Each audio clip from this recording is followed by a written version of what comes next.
একটু পানি দেবো? হ্যাঁ একটু পানি দেন, একটু একটু ডুবে ডুবে থাক, দেখতে ভালো লাগবে।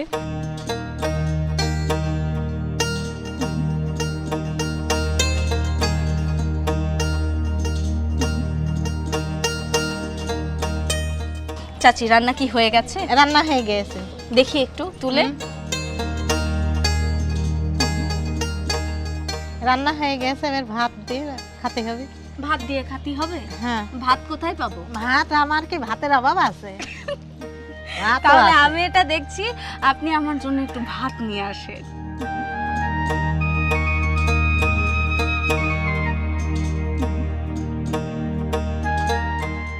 চাচি তো চলে আসছে ভাত নিয়ে। এই যে ভাত নিয়ে আসলাম, এবার খাও। এবার খাবো? হ্যাঁ। তরকারি তো আপনার তুলে দিতে হবে। কিরকম মজা হয়েছে কবা তো? গরম, কিরকম মজা হয়েছে সেটা তো কব। হ্যাঁ কবা তো যে মজা হয়েছে।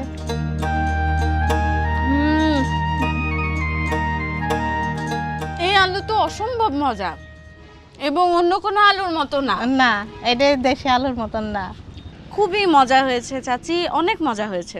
এই যে নদী, বিল, ঝিল, সাগরের মাছ এই যে আমরা খেতে পারি, চুলার পাড়ের বিভিন্ন অঞ্চলে যখন আমরা পৌঁছে যাই তখন কিন্তু আমরা চুলার পাড়ে বসেই একদম মানে গনগনে আগুন থেকে উঠিয়ে নিয়ে আমরা কিন্তু খাবারটা খেতে পারি।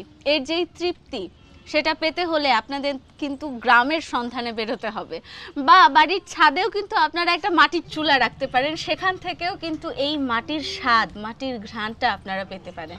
চাচি কেমন লাগলো এই যে আমি আসলাম আপনার চুলার পাড়ে, আমাকে রান্না করে খাওয়ালেন? ভালোই লাগছে, মজা লাগছে। মজা লাগছে? হ্যাঁ। আমাকে ভালো লাগছে? হ্যাঁ। আবার আসবো? আবার আসতে হবে। ঠিক আছে, আবার আসবো চাচি।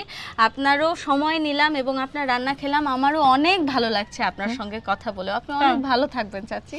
আর সেই সঙ্গে দর্শক বন্ধুরা, আপনারা যেখানেই এই মাইট্টা আলু বা মেটে আলুটা দেখবেন, আজকে তো চিনলেন, সেখান থেকেই কিন্তু এই আলুটি সংগ্রহ করবেন, করে নিয়ে আপনারা যে কোনো